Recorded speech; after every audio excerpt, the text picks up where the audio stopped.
où l'on s'aperçoit que l'habit fait parfois le moine, et où le fameux détective Torrance cueille un client dans un endroit assez inattendu. De nombreuses femmes, assure-t-on, sont jalouses de leur belle-mère. Elles se plaignent de ce que leur mari, quand ils retournent chez eux, fût-ce pour passer une heure, s'épanouissent et se montrent d'une humeur particulièrement enjouée qui irrite les épouses. Le grand et solide Torrance n'était jamais aussi radieux que quand il venait faire un tour à la maison. Et la maison, pour lui, c'était celle de ses débuts. C'était ce quai des Orfèvres, où il avait été 15 ans durant, comme inspecteur de la police judiciaire, le bras droit du commissaire Maigret. Pour les collègues, Torrance avait mal tourné, puisqu'il était devenu détective privé.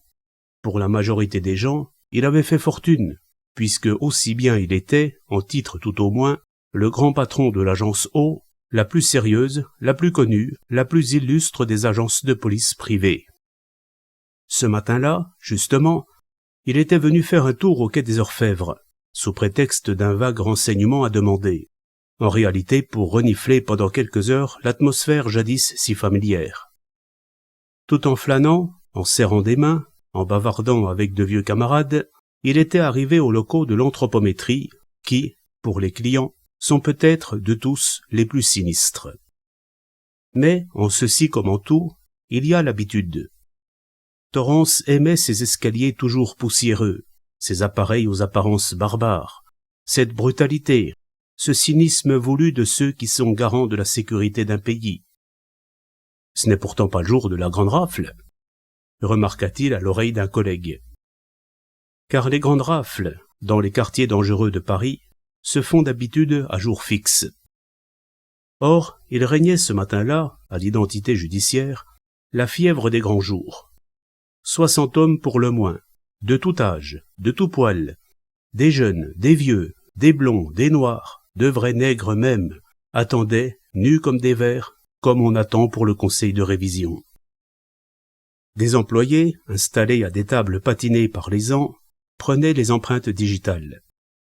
D'autres les comparaient avec les fiches existantes. On parlait toutes les langues, on entendait tous les accents. Certains protestaient, d'autres étaient doux comme des agneaux. D'autres, enfin, essayaient, comme à la porte d'un cinéma un soir de cohue, de passer avant leur tour. Un inspecteur ami explique à Torrance. Une rafle supplémentaire dans le quartier Barbès-Rochechouart. Un quartier qui donne toujours. Il est rare qu'un coup de filet inopiné n'y soit pas fructueux en gros et moyen gibier. Dans une autre pièce, les femmes attendaient leur tour, plus bruyantes et plus cyniques que les hommes. Torrance avait fait si longtemps ce métier-là. La voiture cellulaire, le fameux panier à salade, les quarts de renfort cachés au coin des rues, les coups de sifflet, à leur hache, la fuite éperdue, les cris, les bousculades, les protestations et l'irruption de la police dans les débits suspects, dans les arrière-salles, voire dans les caves. Après cela, tout le monde est embarqué dans les véhicules. Ceux-ci ne tardent pas à déverser leur cargaison au dépôt. Interrogatoire par un commissaire. Quelques-uns, ceux qui ont des papiers vraiment en règle, filent aussitôt. Quant aux autres, la majorité, ils passent la nuit dans la grande salle du dépôt, sur des bancs, où ils peuvent. Puis, le matin, c'est la fouille, la petite pièce où tous se mettent nus comme des vers, les empreintes, l'anthropométrie. Torrance, la pipe au bec, car il singe volontiers son ancien patron Maigret, et il a adopté une pipe encore plus grosse que la sienne, regarde vaguement des anatomies diverses qui n'ont rien de bien ragoûtant dans le jour blafard. Il y a plus de pieds sales que de pieds propres. Soudain, le regard de Torrance glisse sur un visage. Il revient, exprime l'étonnement. Non, ce n'est pas possible. D'ailleurs, mais non, voyons. Torrance n'est pas fou. Il est impossible que cet homme tout nu, coincé dans la file, entre un arabe et un petit jeune homme malingre, soit le célèbre avocat Duboin. Curieuse ressemblance, quand même. La barbe en moins, évidemment.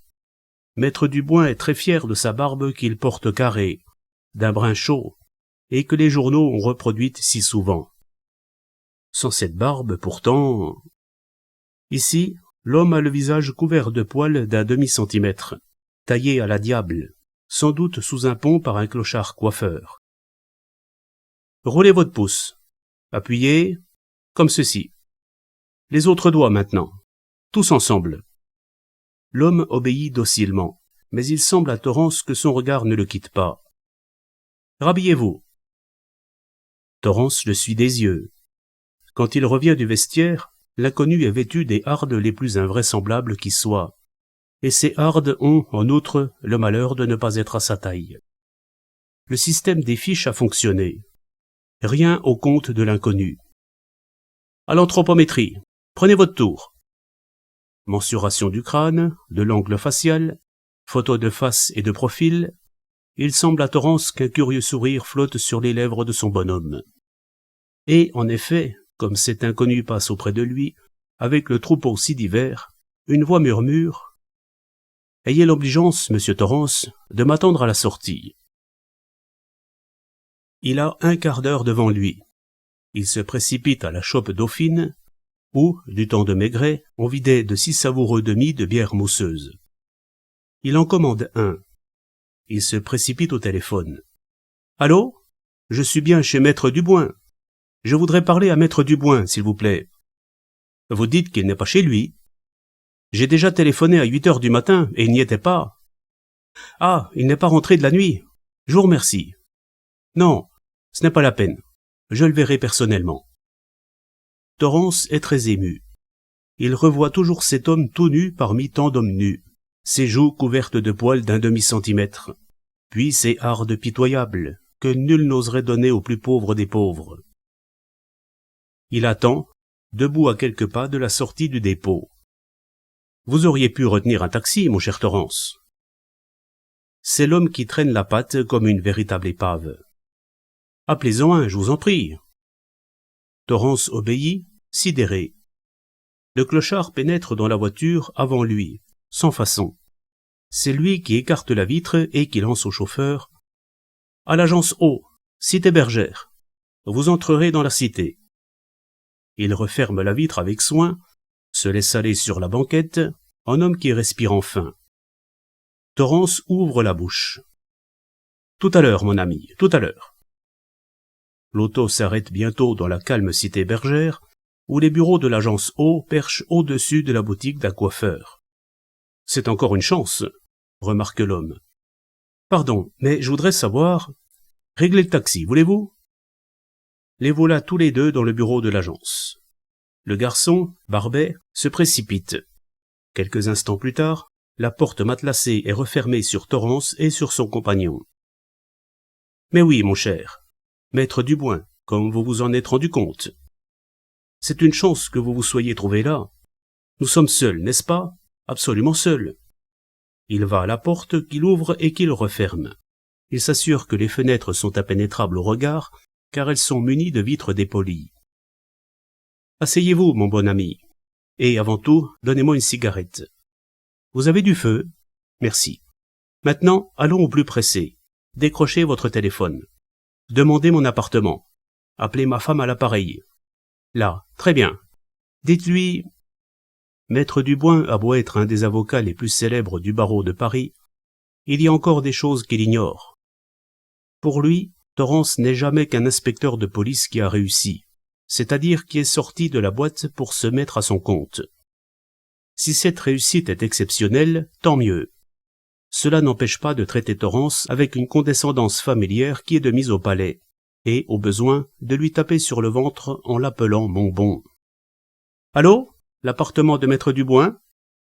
Ils ne se doutent pas, par exemple, que s'ils sont seuls dans ce bureau, ils n'y sont cependant pas tout à fait seuls.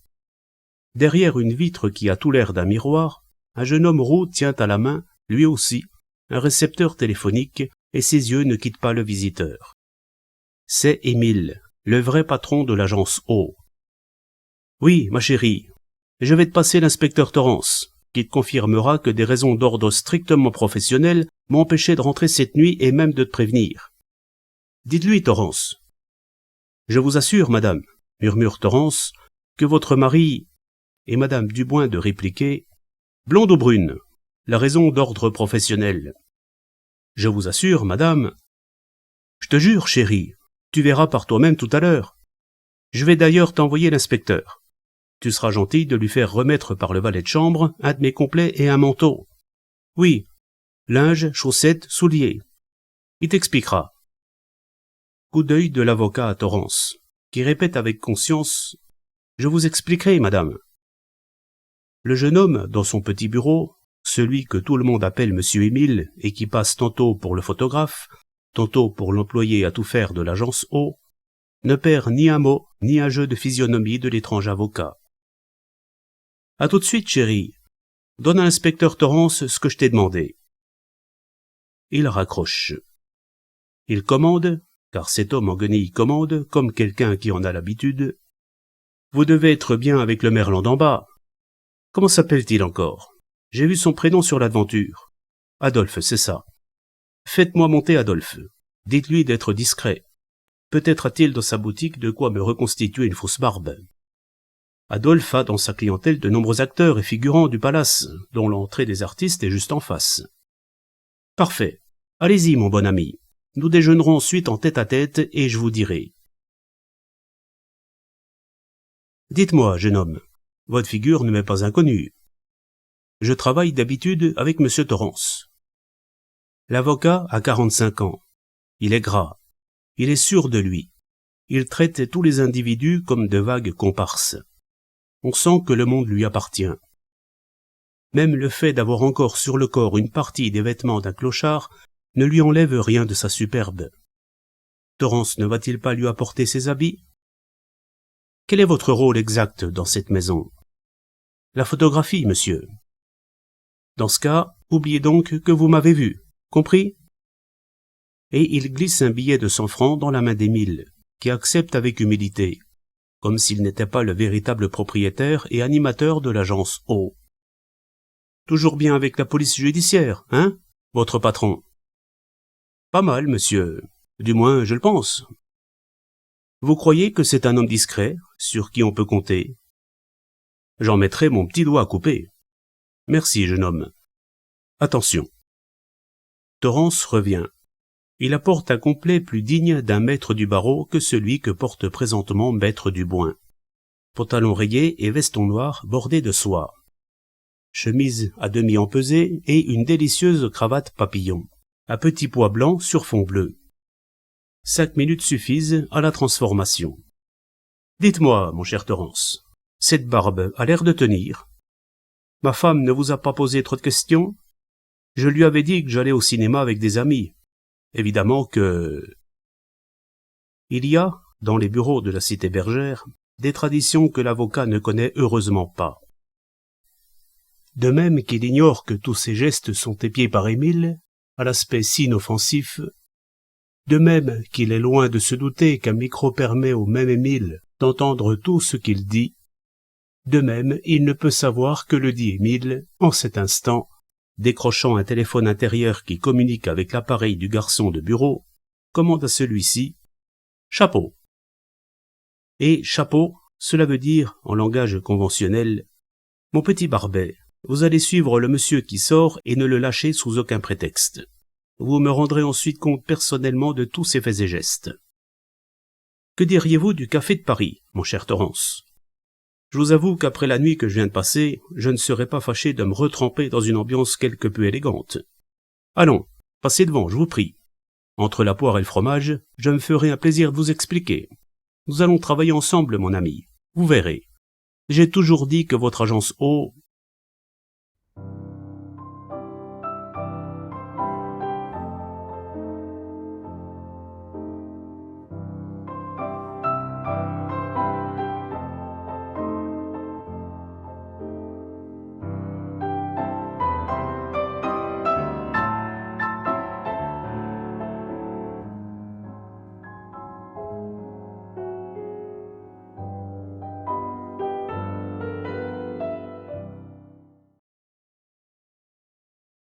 où l'on voit un avocat illustre troquer ses vêtements contre ceux d'un sordide inconnu, se couper la barbe à l'aide de vieux ciseaux et s'adresser ensuite à l'agence O. Un cigare, mon bon ami. Mais si, ils sont excellents. L'avocat se penche vers Torrance qui vient de tirer sa pipe de sa poche et lui souffle. Pas ici, je vous assure que ça ferait mauvais effet. L'avocat Duboin, au café de Paris, est comme un petit poisson dans l'eau fraîche. Dès son entrée, il est allé serrer des mains. À peine assis, il s'est relevé pour aller serrer d'autres mains. Plus trace, chez lui, de son aventure du matin et de sa piteuse attitude à l'anthropométrie. Vous m'excuserez, mon cher ami, c'était X, le gros banquier. Il déjeune avec le ministre de... Sa barbe seule l'inquiète, et de temps en temps, il s'assure que la chaleur ne va pas la séparer de son menton. Cela donne un petit geste amusant qui devient sans doute un tic. Enfin, leur calme est venu. Ces messieurs qui déjeunent chaque jour au café de Paris ont regagné la bourse, les ministères ou les champs de course. Il ne reste plus dans la salle discrète que quelques isolés. Figurez-vous que ce matin, quand vous m'avez reconnu, car j'ai bien vu que vous m'aviez reconnu, avouez. J'avoue, fait Torrance. Qu'alliez-vous faire? Toute la question est là. Vous alliez évidemment révéler à vos anciens collègues qu'un de ces hommes, qui tout nus se suivaient en file indienne pour passer la visite, n'était autre que l'avocat Duboin. Eh bien, cher ami, au même instant, moi, je pensais à vous. Vous voyez qu'il y a des hasards dans l'existence. Oui, je me disais, il n'y a que l'agence O et son célèbre détective Torrance pour élucider la sombre histoire à laquelle me voilà mêlé. Vous étiez là, je vous ai fait signe, voilà. Et, là-dessus, il appelle. Eugène, ce cigare ne tire pas. On lui apporte la boîte de cigares. Il en choisit un autre, ce qui étonnerait bien ses compagnons de la nuit. Je disais donc, mon cher Torrance, je sais que vos tarifs sont élevés. Une agence comme la vôtre, qui travaille pour toutes les grosses compagnies d'assurance, peu importe. La question pour le moment est de réussir, c'est-à-dire de résoudre un problème Un problème... Torrance a trop bien déjeuné et somnole. C'est un sanguin et les plats relevés ne lui valent rien. Que lui a-t-on fait avaler, bon sang? Des truffes sous la cendre, des champignons farcis, du faisan. Exactement tout ce que le médecin lui défend en le menaçant d'embolie. Et les vins, et l'alcool qui raccroche, dans un énorme verre à dégustation, les reflets des lampes électriques. Mon bon ami, il s'agit d'une femme. J'ignore son nom. Je me rends compte que j'ai été dupe, que j'ai été, mettons, imprudent. Je suis avocat, je ne suis pas détective. Je vous fais donc amende honorable. Hier, j'ai reçu une lettre de cette femme, qui signait simplement Huguette. Écriture aristocratique. Elle disait qu'ayant absolument besoin de mon aide, elle me priait de me trouver à 11h du soir au petit bar du boulevard Rochechouart appelé chez Jules. J'y suis allé. Est-il besoin de dire que je n'ai rencontré personne? Pardon. La lettre de cette femme est... Elle me priait de la brûler, et j'ai eu la naïveté de le faire. À quelle heure la police est-elle arrivée? Vers minuit. Je m'étais plus ou moins caché dans un coin. J'aurais pu montrer ma carte, me faire relâcher sur le champ. Mais imaginez-vous les échos dans les journaux. L'avocat Duboin pris dans une rafle boulevard Rochechouart. Je n'ai rien dit, mon bon ami. Noblesse oblige. Vous me comprenez, n'est-ce pas? Encore un cigare? Un peu de fine? Mais si. Vous vous êtes laissé conduire au dépôt? Pourtant, vous étiez habillé. Comme d'habitude, mon bon ami, comme d'habitude. Un peu plus discrètement peut-être. Au dépôt, j'ai bien pensé que nous allions être examinés de plus près. Je suis parvenu, car j'avais quelque argent en poche, à troquer mes vêtements contre ceux d'un gueux qui avait été arrêté en même temps que moi. Votre barbe? J'y arrive. Ma barbe est malheureusement célèbre à Paris et dans toute la France. C'est elle qui m'a donné le plus de soucis. Je sais que les inspecteurs d'aujourd'hui ne valent pas ceux de votre époque, mais quand même, je craignais... Enfin, nous étions là une soixantaine. D'abord, je n'ai trouvé qu'un canif et j'allais m'en servir quand un affreux bonhomme, dont le métier est de tondre les chiens et de couper les chats sur les quais, m'a loué pour quelques minutes ses ciseaux pliants. Voilà qui vous explique, mon ami, l'état dans lequel vous m'avez trouvé ce matin. Et vous n'avez aucune idée de la femme qui... Celle qui m'a écrit? Aucune. C'est bien pourquoi j'ai pensé, dès que je vous ai aperçu, à m'adresser à votre agence. Vous êtes un as, mon cher Torrance. Avec vous, pas d'insuccès. Vous filez à Pau et... Pau? Je ne vous ai pas dit que le timbre de la lettre que j'ai reçue portait le cachet de Pau? Voilà le fil conducteur. Je vous remets un chèque de 5000 francs à titre de provision. Mais si, je sais ce que coûtent les enquêtes. Vous filez à Pau par le premier train. Je ne connais même pas l'écriture de cette femme. Je me fie à vous. Vous ne serez pas 1 heure dans cette ville sans flairer aussitôt le... Et il appelle d'une voix de stentor, sa voix du palais, quand dans sa péroraison il donne ce que ses confrères appellent son coup de gueule. Eugène, la même chose. Je vous assure, proteste Torrance, qui est déjà violacé et que gagne une chaleur dangereuse. Mais non, mon bon ami. Eugène, l'indicateur, mon petit. Cherchez-moi l'heure des trains pour Pau. Pau, oui, comme une peau de bête. À votre santé, mon vieux Torrance. Vous allez me rendre un sacré service en découvrant qui est cette péronnelle qui a essayé de me mettre en méchante posture. Car enfin, pensez à ma réputation. Qu'est-ce que je serais allé faire chez Jules? Maître Dubois au dépôt. Pourquoi pas en prison? Eh bien, Eugène, ce train. Il y a un rapide à 4h17, monsieur. Quelle heure est-il? 3h40. L'addition, Eugène. Au fait, mon bon ami, vous n'êtes pas marié, n'est-ce pas? Sinon, je me chargerai de téléphoner à votre femme. Diable d'homme. Il ne vous donne pas le temps de respirer, pas même le temps de réfléchir. Et il a réponse à tout.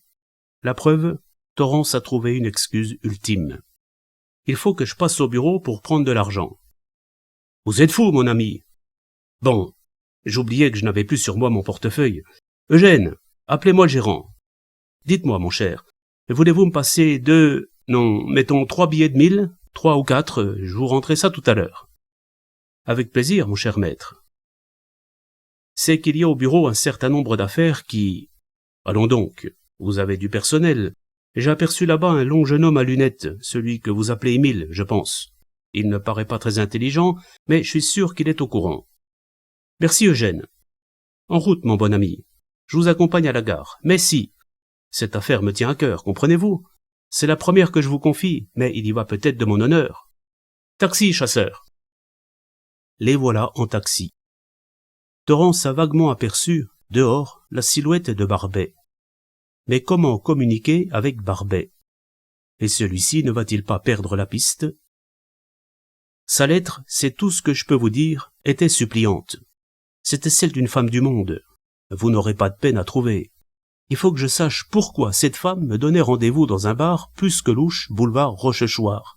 Et... si seulement Torrance n'avait pas tant mangé, tant bu de vin généreux. Il est juste à point pour une sieste voluptueuse, mais pas pour la réflexion. Brouhaha à la gare d'Orsay. Porteur qui se précipite. Par ici, je vais vous prendre votre billet. Une première, évidemment. Le cher maître lui tient le bras. Barbet a dû sauter dans un taxi, lui aussi, car il est sur leurs talons. Torrance feint de bourrer une pipe pendant que l'avocat est occupé au guichet. Il laisse tomber sa blague à tabac. « Pardon, monsieur, vous perdez quelque chose. » Maître Dubois les regarde. Tant pis. Torrance parvient à balbutier du bout des lèvres, en feignant de chercher de la monnaie dans ses poches, dit à monsieur Émile que c'est probablement une question de minutes. Boulevard Rochechouart. Bar Jules. Vous aviez perdu votre tabac? Grave, très grave pour un ancien collaborateur de Maigret. Par ici, nous avons juste le temps. Vous arriverez cette nuit.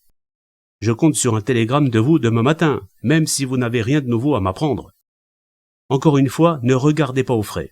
Je mets mon poids d'honneur à mettre tous les atouts dans votre jeu pour que l'agence O tire cette affaire au clair, et vous verrez que... Zut, il a même pris un ticket de quai. Il ne lâche toujours pas le bras de Torrance. Cet homme a la cordialité bougrement insistante. Des journaux? Mais si, tenez, nous allons acheter quelques livres. Que diriez-vous d'un roman policier? Il fait ce qu'il dit. Il vous reste assez de tabac.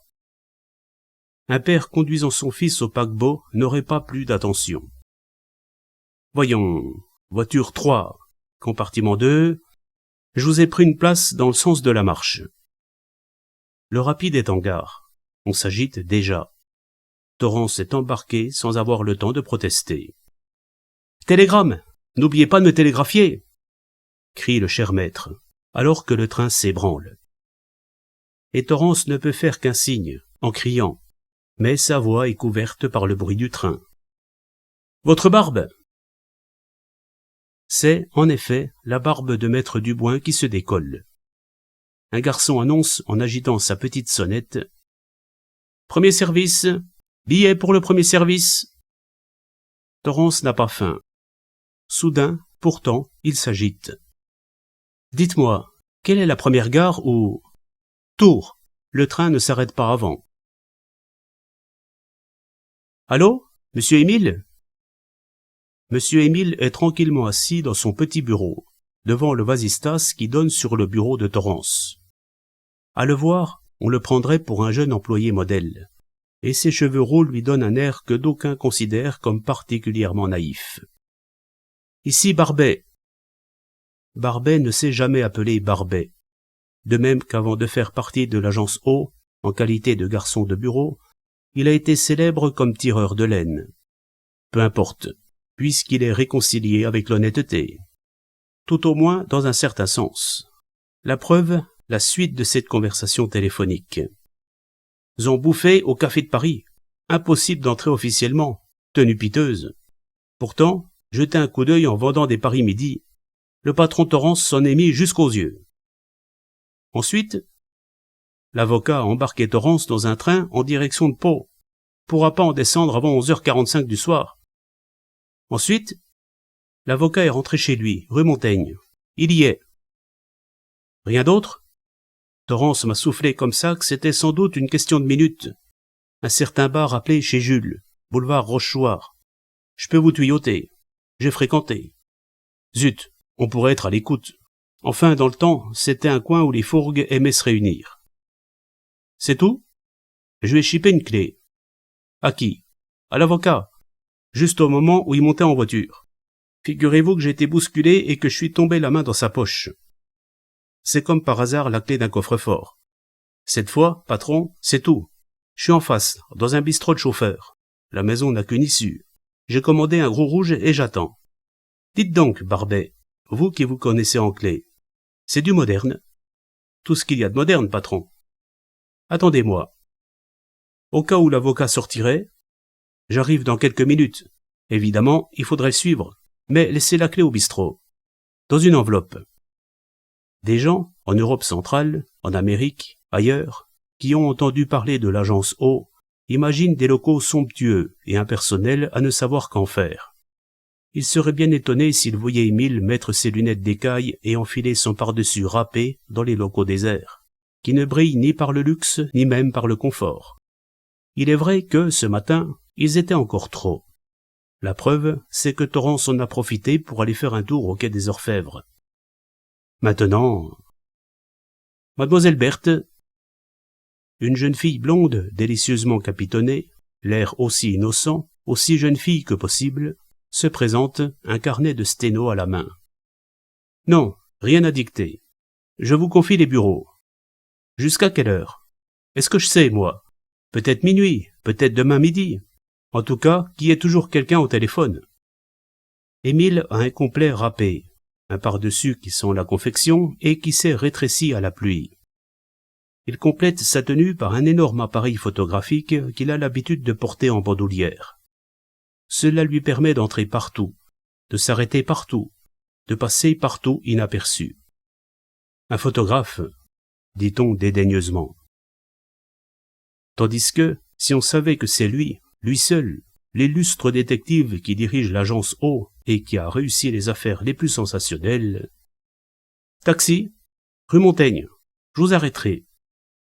À sa lèvre est collée une cigarette jamais allumée, qui est comme sa marque de fabrique.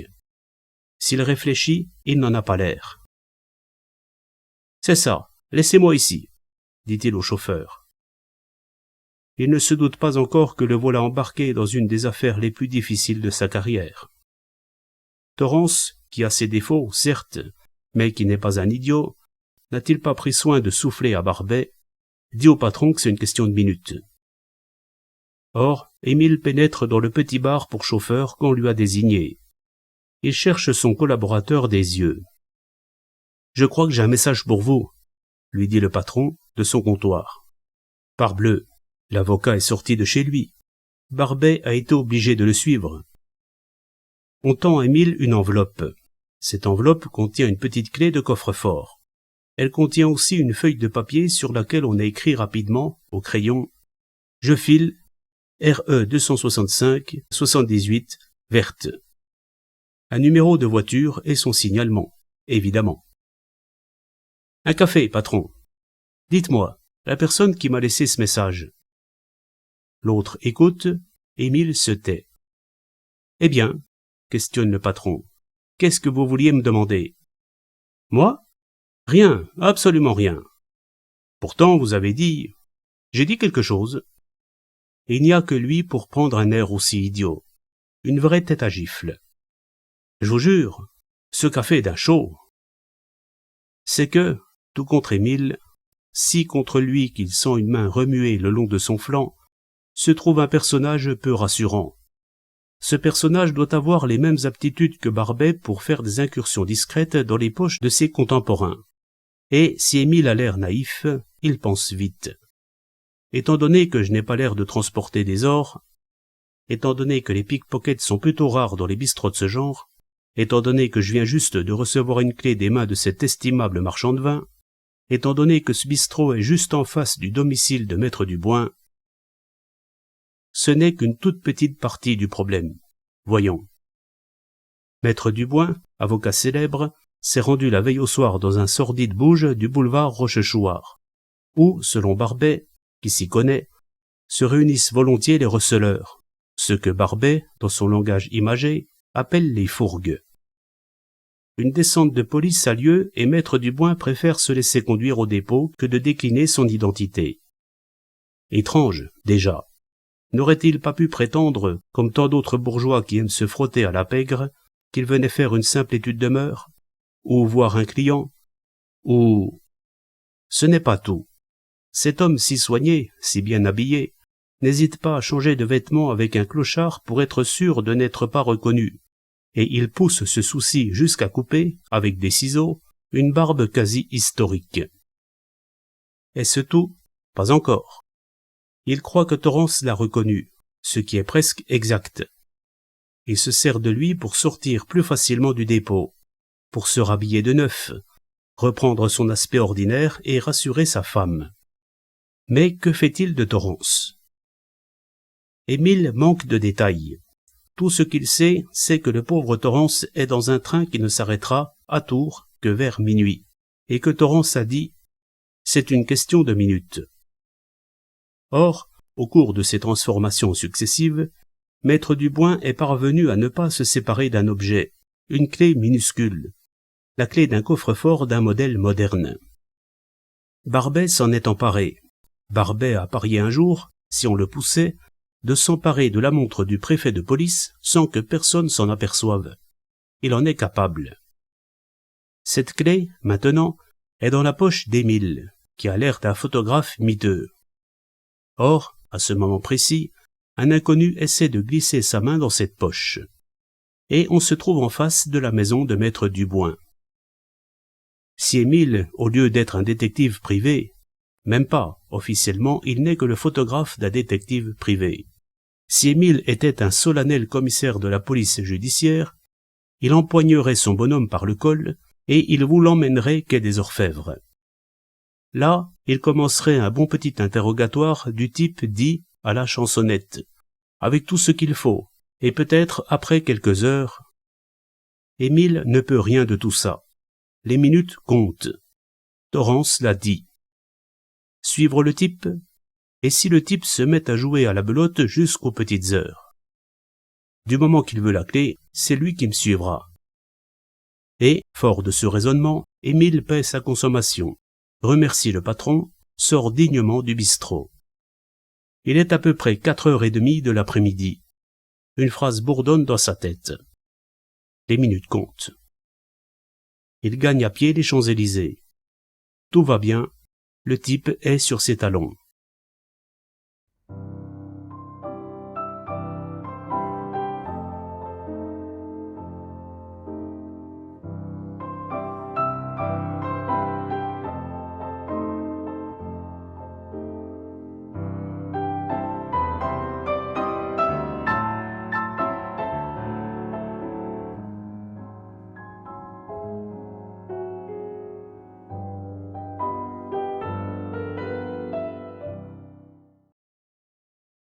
ou c'est une clé qui entraîne Émile, lequel Émile entraîne toujours derrière lui un inconnu. Si Émile en avait le loisir, il se raconterait, pour se consoler, l'histoire du soldat qui crie dans la nuit « J'ai fait 2 prisonniers, mon lieutenant. Amenez-les.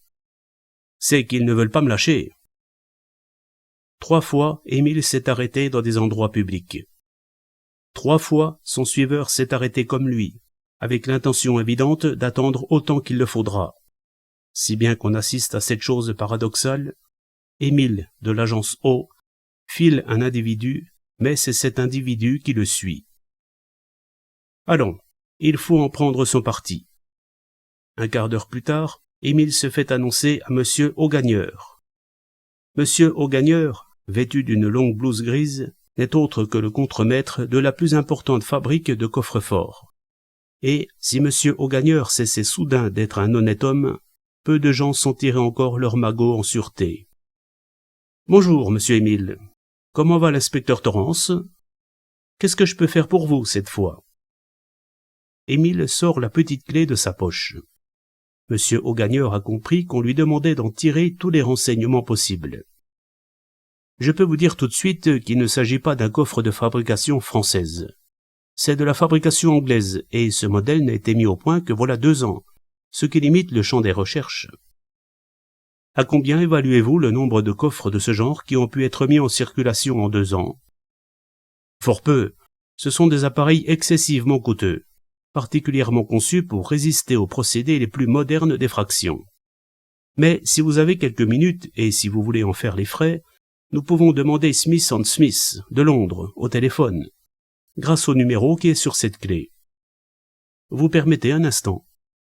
Émile passe dans l'antichambre. Sur une des banquettes, il trouve son suiveur, le nez plongé dans un magazine. Il appelle l'huissier. « Qu'est-ce que ce monsieur vous a demandé ?» fait-il à voix basse. « Comment?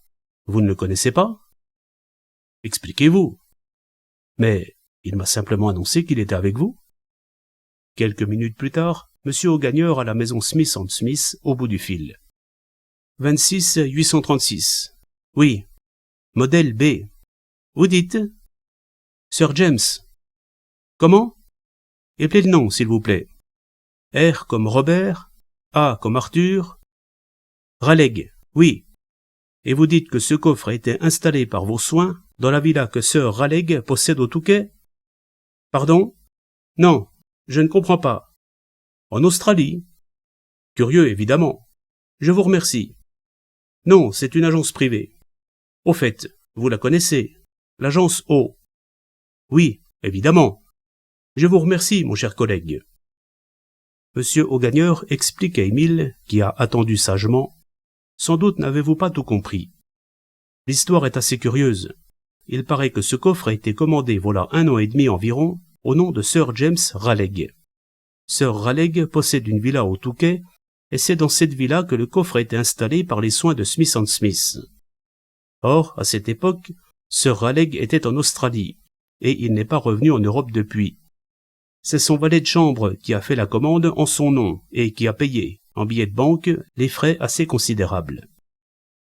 Croyez-vous qu'il soit possible, avec cette clé, d'ouvrir le coffre si on n'en connaît pas la combinaison? C'est tout à fait impossible. Je ne parle pas de moi, bien entendu, mais un spécialiste... Je ne le pense pas.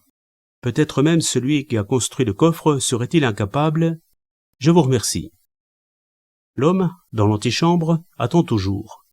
Il est difficile de lui fixer un âge, une profession et même une nationalité. C'est un métèque comme on en rencontre tant aux environs de l'Étoile. Il pourrait vivre des courses ou du jeu, graviter dans le monde du cinéma ou des affaires véreuses. Il est bien vêtu, mais son élégance est par trop spéciale. Un comparse, un chef, en tout cas, il ne manque pas de cynisme. Quand Émile sort, en effet, c'est lui qui lui ouvre la porte et qui le fait passer avant lui. Il descend de l'escalier à 2 ou 3 marches de distance.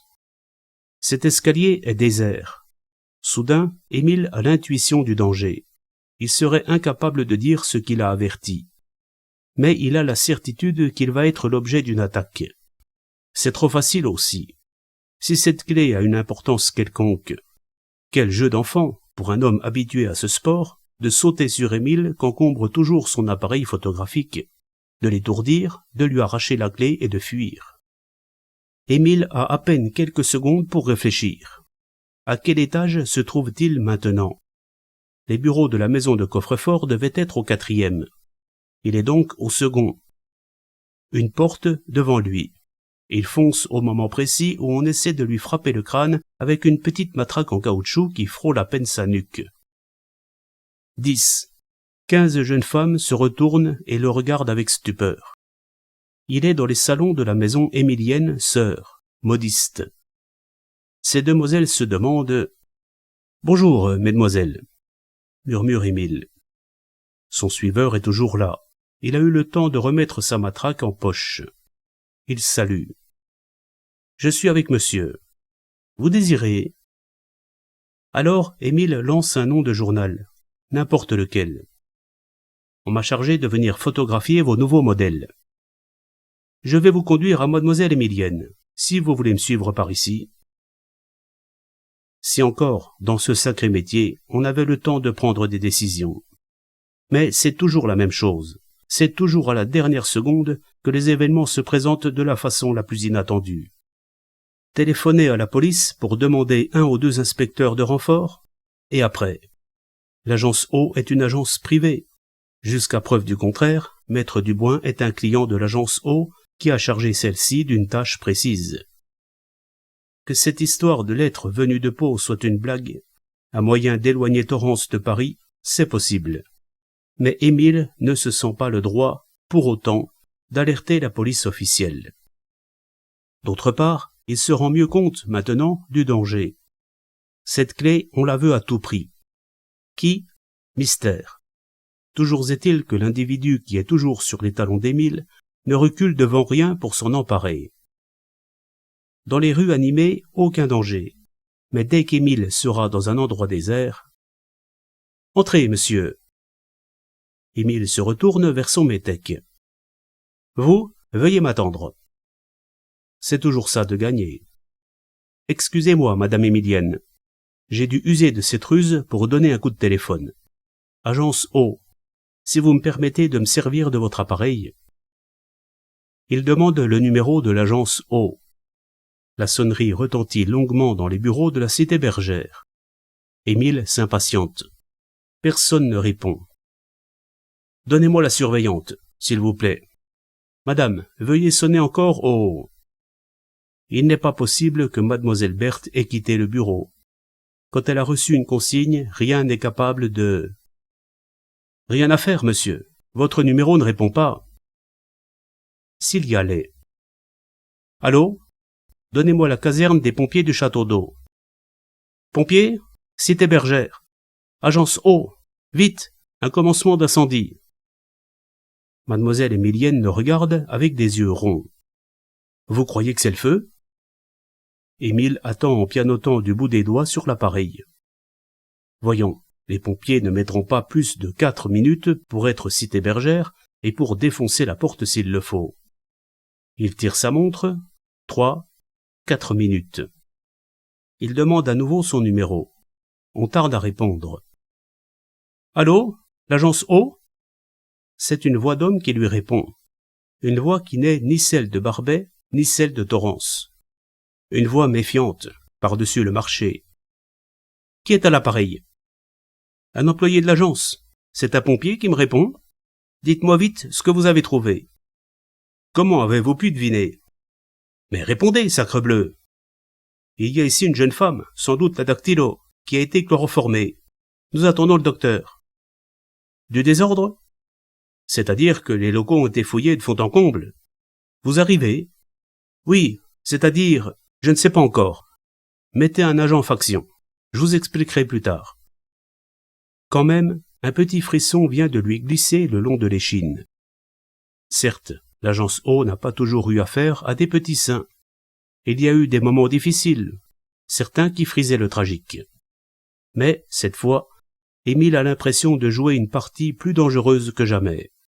Le plus troublant, c'est cette dispersion voulue des forces de l'agence. Torrance bloqué dans un train, Barbet à la poursuite de l'avocat.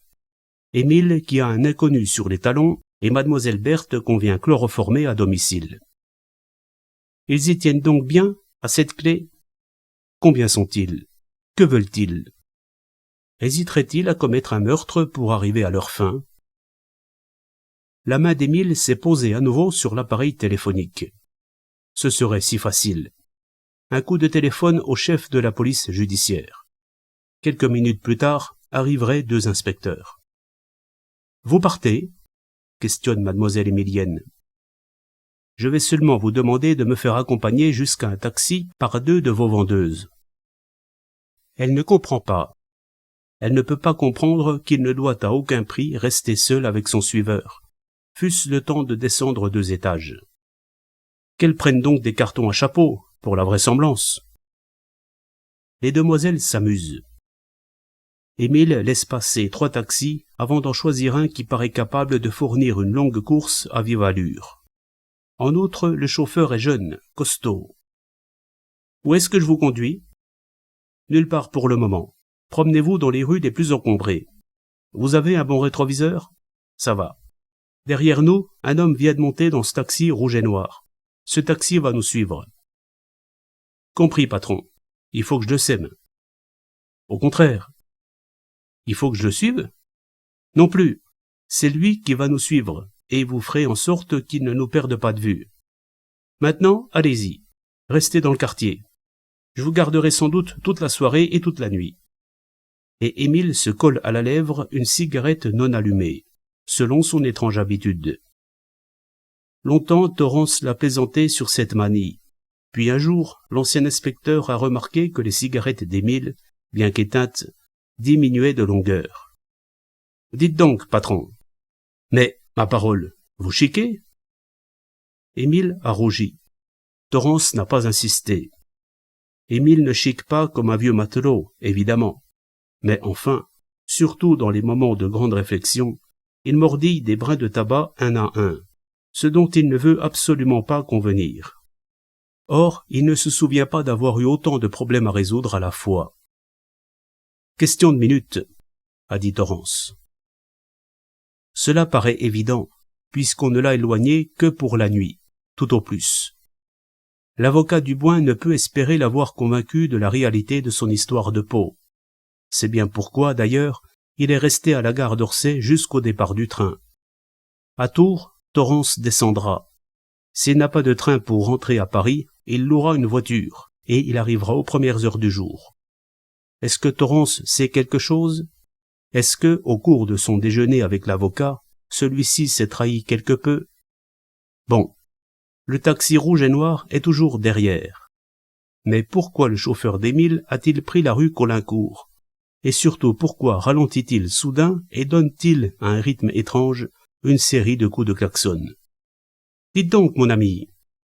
Je vous demande pardon, monsieur, mais vous m'avez dit que vous me garderiez probablement toute la nuit. Vous m'avez permis de circuler n'importe où en attendant. J'en ai profité pour prévenir la bourgeoise. J'habite au 67, au second étage. Je suis sûr que ma femme a entendu ma petite musique. Ça signifie que je ne sais pas quand je rentrerai. Dans ce cas, c'est le suiveur, derrière, qui doit se demander la signification de la musique. Où en est-on? Un maître du barreau est allé dans un débit plus que louche du boulevard Rochechouart. Est-ce là qu'on lui a remis la fameuse clé? Curieux quand même que la clé d'un coffre-fort qui appartient en principe à un membre éminent de l'aristocratie anglaise se trouve dans un pareil endroit. Surtout que le boulevard Rochechouart, s'il est souvent le rendez-vous de certaines catégories assez basses de malfaiteurs, est peu fréquenté par ces messieurs de la cambriole de luxe. C'est à cause de cette clé, pourtant. Maître Dubois sait-il, maintenant, qu'elle lui a été volée?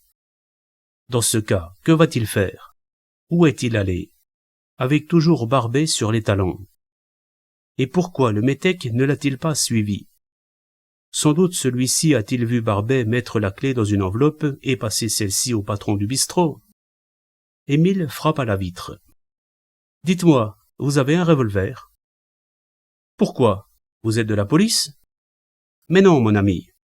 Dans ce cas, je peux bien vous avouer que j'ai toujours un revolver dans ma bagnole. Comme je fais souvent la nuit et qu'il y a eu quelques attentats l'année dernière. » Chargé? 6 balles. Donnez-le-moi. Mais n'ayez pas peur. Donnez-le-moi et filez sur la route du Touquet. Personnellement, vous n'avez rien à craindre. Qu'est-ce qu'il y a dans ce bidon, à côté de vous? De l'essence de secours. Voulez-vous laisser tomber cette petite clé dans le bidon? Merci. Maintenant, nous pouvons rouler. Et pour ce qui est de croûter?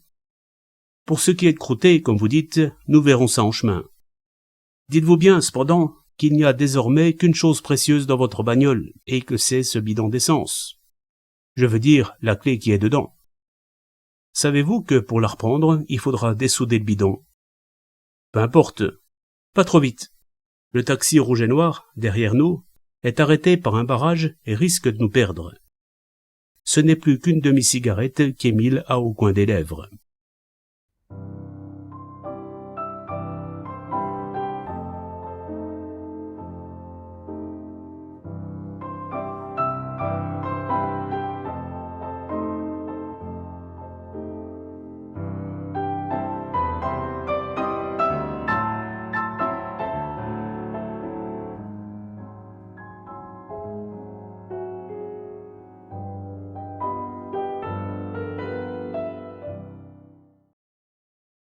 Où Barbet, à court d'essence, n'hésite pas à employer les grands moyens et où d'autres personnages emploient des moyens encore plus catégoriques.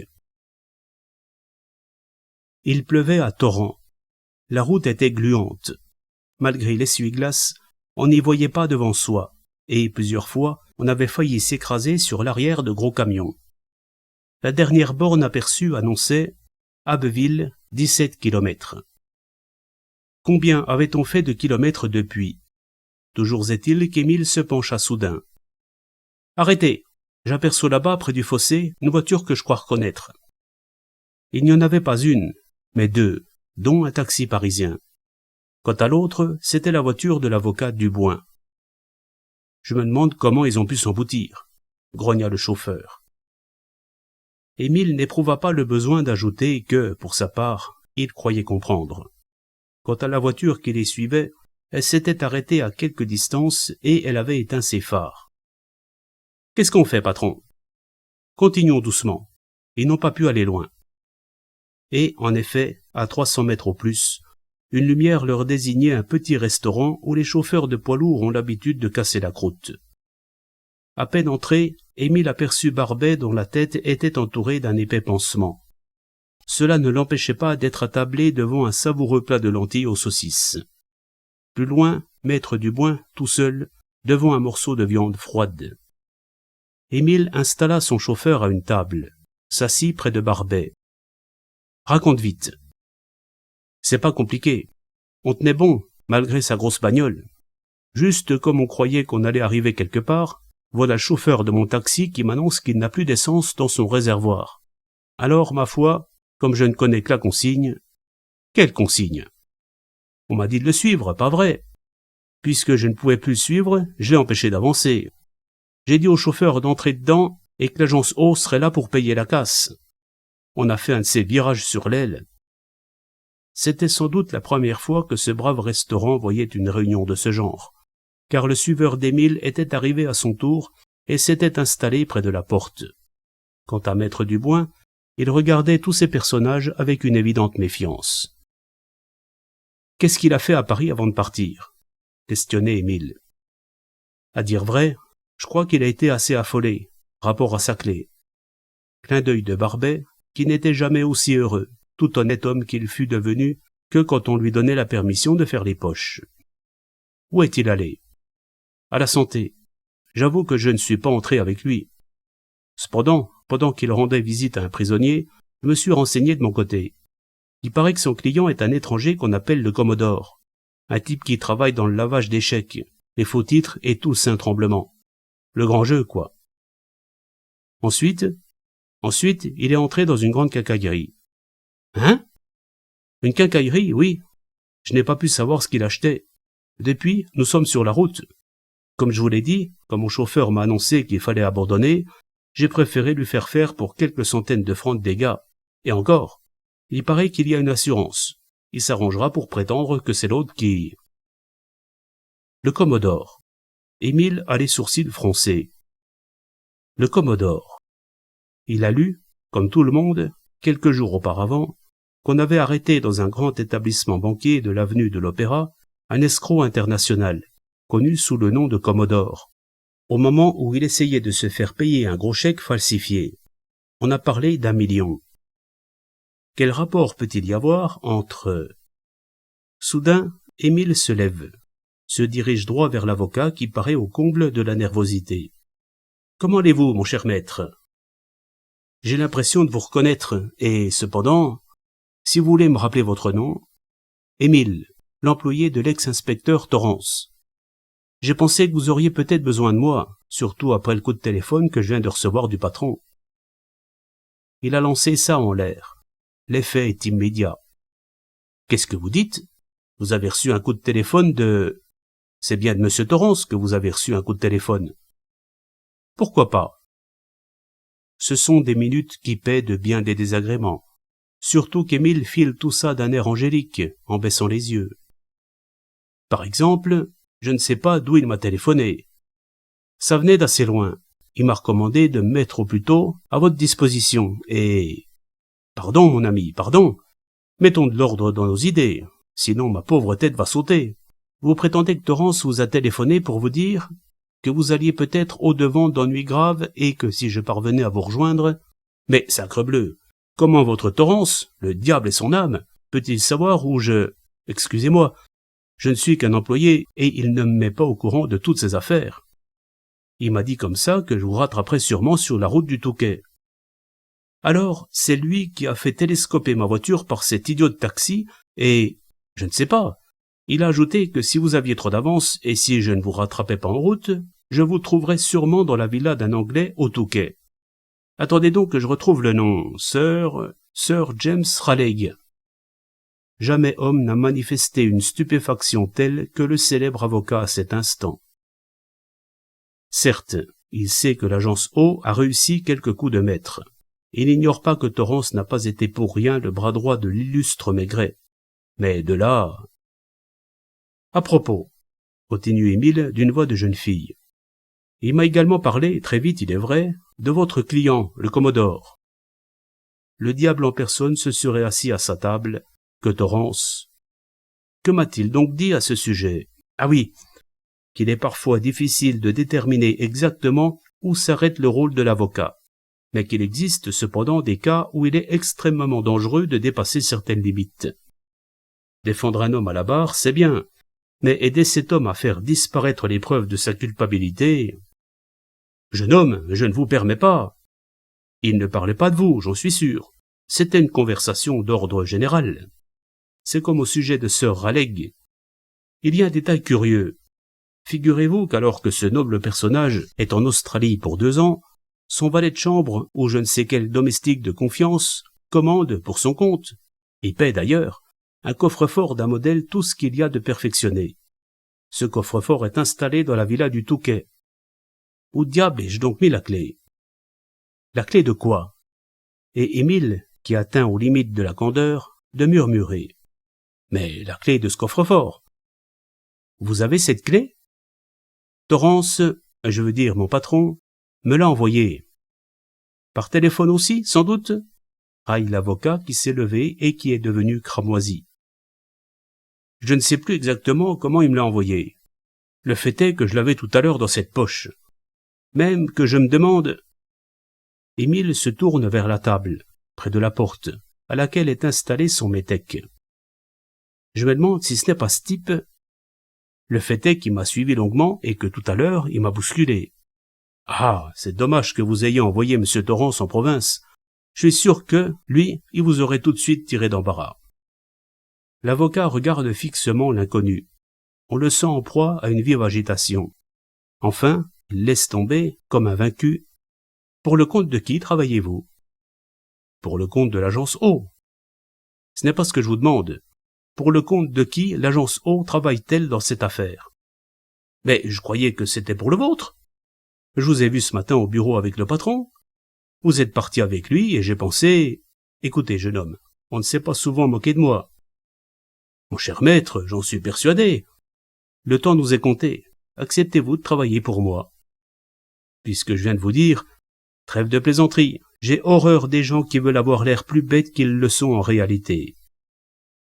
Émile sourit. La clé. Ça dépend de ce que vous voulez en faire. Ça signifie qu'elle est toujours en votre possession. Je peux affirmer que, quoi que vous fassiez, vous ne mettrez pas la main dessus. J'irai jusqu'à 50 000. 50 000 quoi? 50 000 francs, évidemment. Peu importe s'il tombe dans votre poche ou dans celle de votre patron. Garçon, avez-vous ici un journal du Havre? Il cherche à la dernière page. Il est 11 heures. À 11h30, le Multan, qui arrive d'Australie, est attendu au Havre. Si Raleigh est à bord, et son premier soin sera de prendre une voiture pour se faire conduire au Touquet, mettons que nous n'avons même plus 1 heure d'avance sur lui. Vous avez rendez-vous avec sœur Raleigh? Émile tressaille, car Barbet, qui s'ennuie et qui ne désespère sans doute pas d'examiner le contenu des poches du métèque, vient de s'approcher aimablement de lui et de lui proposer un billard. L'homme, par défi, a accepté. « Écoutez, jeune homme, vous pouvez m'appeler Émile, comme tout le monde. » Alors, l'avocat a une parole énorme, une de ces phrases quasi historiques que le jeune détective voudrait faire enregistrer pour la postérité. Vous en savez beaucoup trop pour qu'on vous appelle Émile. Écoutez-moi. Un instant. Évidemment, en principe, pour ouvrir un coffre-fort, il faut une clé. N'empêche que, si vous vous rendiez au Touquet, c'est que vous espériez, même sans cette clé. Qui vous a dit que je voulais ouvrir le coffre? Évidemment, murmure Émile. Évidemment quoi? Il y a un autre moyen de détruire des pièces à conviction. Quand on ne peut pas s'en emparer et les mettre en lieu sûr, on peut toujours les détruire. Mais, par exemple, il y a une petite objection. Un coffre-fort, surtout aussi moderne que celui qui nous occupe. Ça résiste à un incendie. Vous n'imaginez pas que j'allais mettre le feu à... Les quincailliers, poursuivit Émile sans se laisser démonter, sont les gens qui vendent des articles les plus variés, depuis les pièges à souris et les casseroles en aluminium, jusqu'à... Au fait, j'y pense. Dans certains quartiers, où je me trompe fort, ou c'est eux qui vendent de la dynamite au carrier. Un coffre-fort qui ne peut brûler peut être quasi pulvérisé avec son contenu. Ça dépend de la charge. Dites donc, mon cher maître, ne croyez-vous pas que nous ferions mieux de ne pas fumer? Le succès est inespéré. Surpris, l'avocat vient d'avoir un geste pour éteindre sa cigarette. Il cède.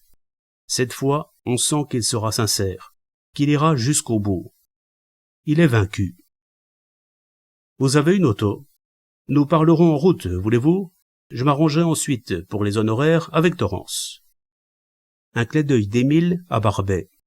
L'avocat et le pseudo-photographe remontent dans le taxi. Si vous avez vraiment cette clé de malheur, l'affaire devient beaucoup plus simple. Je ne dis pas qu'elle soit tout à fait légale, mais vous savez comme moi qu'on ne peut toujours défendre les innocents en restant dans la légalité. Je vous écoute, mon cher maître. Le commodore, qui m'a fait appeler avant-hier pour me demander de prendre sa défense, n'est autre que... Vous permettez que je devine? Un proche parent de sœur Raleigh. Son frère cadet. Peu importe comment il en est arrivé là. Vous n'ignorez pas qu'en Angleterre, l'aîné seul hérite de la fortune paternelle. Il a commencé par des dettes, il a continué par des chèques sans provision, et il a fini par tomber entre les mains d'une bande internationale. Un instant. Bon, ils nous suivent. Qui? Mon métèque, et sans doute ce bonhomme qui jouait au billard avec lui et qui vous a volé votre clé. Hein? Remettez-vous, c'est un brave garçon, continuez. Quand sœur Raleigh, l'aîné, est parti pour l'Australie, où il resterait un minimum de 2 ans, la bande, traquée en Angleterre, a pensé à se servir de sa villa du Touquet, où la police n'aurait jamais eu l'idée de... Bon, compris, ensuite. Installer à demeure un faux jardinier et un faux valet de chambre, c'était un jeu d'enfant. Et les gens du pays n'y ont vu que du feu. Commander un coffre, et garder tous les documents de la bande et tout son matériel, quel policier aurait osé fracturer le coffre de sœur Raleigh pour y chercher de faux titres et des chèques lavés? Dépêchez-vous, nous venons de traverser Abbeville et le Touquet n'est plus loin. 100 fois, le frère de sœur Raleigh a essayé de se dégager de cette bande, mais celle-ci avait prise sur lui, comme toujours. Ensuite, le malheur a voulu que quelques jours avant le retour de son frère en France, on l'ait obligé à un coup qui devait être le dernier. Et il a été pris. C'est un excellent exemple et la morale n'a qu'à. Si vous m'interrompez tout le temps, peu importe à cet homme de faire de la prison sous le nom de Commodore, qui n'est pas le sien. Ce qui compte, c'est que son vrai nom ne soit pas découvert. Or, son frère va rentrer tout à l'heure. Il trouvera ce coffre-fort qu'il n'a jamais commandé. Il fera part de sa stupeur à la police, et celle-ci... Comprenez-vous maintenant? Je comprends, maître, que vous avez accepté de retirer de ce coffre-fort tous les documents compromettants. Autrement dit, de commettre ce qui, en termes juridiques, s'appelle un cambriolage avec effraction. Combien vous a-t-on offert pour ça? La vie est dure. Si vous saviez combien de clients oublient de nous régler nos honoraires. J'ai une femme jeune qui... un train de maison... Bref, vous avez accepté d'aller chercher la clé là où elle était, c'est-à-dire dans un bar louche du boulevard Rochechouart. C'est mon client qui a fait le nécessaire. Il m'a remis une lettre que j'ai postée pour lui. Le chef de la bande, qui est le moins mal disposé à son égard, a accepté. Abrégeons, voulez-vous? Le Touquet n'est plus loin. Il vous a remis la clé. Effrayé à l'idée que, pris dans une rafle, vous alliez devoir avouer ce que vous faisiez dans ce bar, le malheur, mon cher maître, c'est que d'autres complices, sans doute, dont le monsieur qui nous suit dans un taxi après m'avoir suivi depuis Paris, n'ont pas la même idée que leur chef sur le sort du contenu de ce coffre. Vous comprenez? Ils ont leur mot à dire, eux aussi. Ils savent que les chefs s'arrangent souvent pour frustrer les petits de leurs bénéfices. Et sans doute n'y a-t-il pas dans ce coffre que des documents sans valeur. Supposez que le butin ou une partie de celui-ci y soit aussi. Tenez, je ne m'y connais pas beaucoup en homme. Je parierais pourtant que la carte d'identité de celui qui nous suit porte comme profession sculpteur ou graveur. On a besoin de ces gens-là pour faire de faux titres, puis au dernier moment on les laisse tomber. Nous arrivons, mon cher maître. Qu'avez-vous décidé? Et vous? Si vous me remettez cette clé, si vous me permettez de retirer du coffre les documents accablants pour mon client, je vous promets une balle dans la peau. Qu'est-ce que vous dites? Je dis que le bonhomme qui nous suit n'hésitera pas à nous envoyer une balle dans la peau. L'avocat respira, soulagé. Et Émile, qui avait mangé une cigarette presque entière en cours de route, soupira. Voyez-vous, vous êtes tous les mêmes. Au lieu de vous adresser à nous franchement, quand il en est encore temps, et de nous faciliter la besogne, vous vous croyez les plus malins et vous envoyez un homme comme Torrance sur une voie de garage. Vous allez laisser déshonorer une famille. Tout d'abord, je vous ferai remarquer qu'elle s'est déshonorée toute seule, et que je n'y suis pour rien. Peut-être aussi certains maîtres du barreau a-t-il encouru des peines disciplinaires, sinon plus, qui... Le chauffeur écarte la vitre. Quelle adresse? Un instant. Et à voix basse, à l'oreille de l'avocat, vous avez la dynamite en poche. Jetez-la par la portière, assez loin, dans le fossé. Un mouvement dans l'ombre lui prouve que l'autre avait obéi. Votre Commodore sera quand même condamné. Si on ne découvre pas le contenu du coffre, il sera condamné à une peine légère, vraisemblablement avec sursis, car la preuve formelle ne pourra pas être administrée. Arrêtez, chauffeur. L'autre voiture, derrière eux, s'arrête aussi. Qu'est-ce que vous feriez à ma place? Demande gentiment Émile à l'avocat. En somme, vous êtes notre client, et notre rôle n'est pas de... Descendons, voulez-vous? J'ai des fourmis dans les jambes. Chauffeur, donnez-moi donc ce bidon d'essence. Celui dans lequel... Oui, celui dans lequel j'ai mis tout à l'heure une clé. Posez-le là, sur la route. Je me demande si un certain Barbet n'est pas à rôder par ici. Voilà, patron, fit celui-ci qui avait voyagé sur la malle arrière de la deuxième voiture. Très bien, Barbet. Nous allons tous prendre quelque chose de chaud, un grog par exemple, et nous sécher devant un poêle. Le chauffeur aussi. Non, laissez ce bidon sur la route. Mais vous m'aviez recommandé... Mon ami, sachez qu'il n'y a que les serments d'amour qui soient éternels. Et je n'en ai pas encore fait. J'aperçois une lumière. Ça m'étonnerait fort que ce ne soit pas un bar. Émile a bien de la peine à entraîner sa petite troupe qui n'y comprend rien. il a eu soin, en passant, de faire sonner la clé dans le bidon abandonné sur le chemin. Quand il passe près du second taxi, il aperçoit la lueur d'une cigarette, dans l'ombre, et les deux brillants de son métèque. Il a presque envie de lui dire « Dépêche-toi donc, idiot !» Une histoire invraisemblable. En rentrant d'un long séjour en Australie, Sir Raleigh, qui possède une magnifique villa au Touquet, a eu la stupeur de trouver dans celle-ci un coffre-fort qui ne lui a jamais appartenu. Mais ce coffre-fort, faut-il l'ajouter, était vide. On se perd en conjectures sur...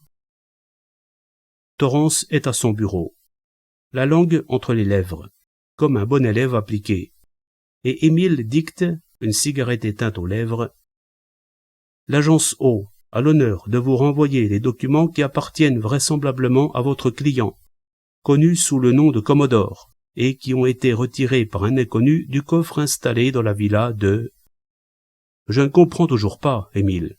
Comment vous avez pu... murmure le bon Torrance. Ça ne fait rien, patron. Continuez.